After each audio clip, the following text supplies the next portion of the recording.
Dans le domaine de l'inégalité, il y a deux situations extrêmes qui sont également insatisfaisantes.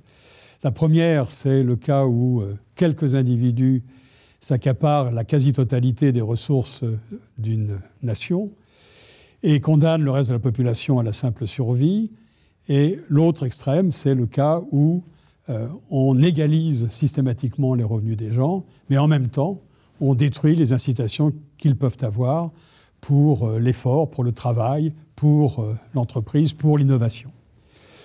La première n'est pas viable politiquement et socialement. La deuxième extrémité nous conduit à une économie stagnante.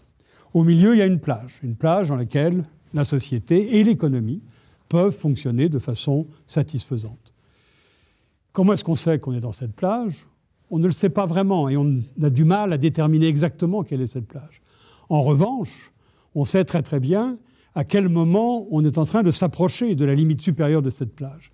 Notamment dans le cas où on a des tensions sociales, des conflits sociaux qui apparaissent, la montée du populisme par exemple, qu'on a observé ces derniers temps dans des économies, dans des sociétés où l'inégalité a augmenté de façon vertigineuse, je parle ici des États-Unis, est probablement le signe d'une inégalité excessive.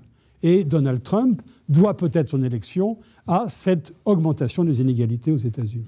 J'ai envie de dire de manière provocante que limiter les inégalités, même si elles sont certainement scandaleuses aujourd'hui, n'est pas la bonne façon de poser la question. Je crois qu'il faut centrer notre attention sur la question de la mobilité.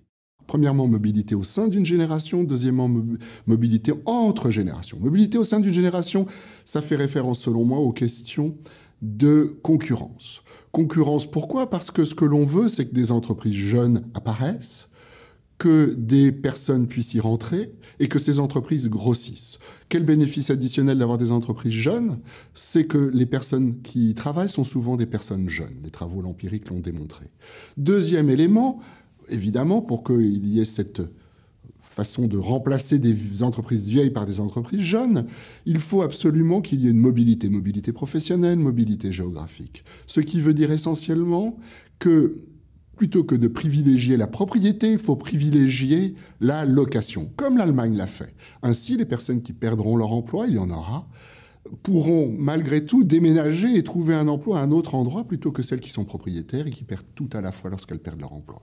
Il faut effectivement essayer d'empêcher l'inégalité d'augmenter. On peut la diminuer en redistribuant à travers les impôts, à travers les transferts que l'on peut faire auprès des gens les plus pauvres. Mais on voit bien que si on va trop loin dans cette direction-là, on va effectivement de nouveau diminuer les incitations à l'entreprise, à l'effort et à l'innovation. Plutôt que de redistribuer, j'ai envie de réfléchir en termes d'égalité des opportunités, en termes de mobilité sociale. Et ça, on le voit bien, former les enfants à l'école d'une bonne façon pour leur donner une égalité des opportunités, ça c'est extrêmement important. Ça leur permettra d'avoir une carrière plus satisfaisante, qui montera, qui s'épanouira.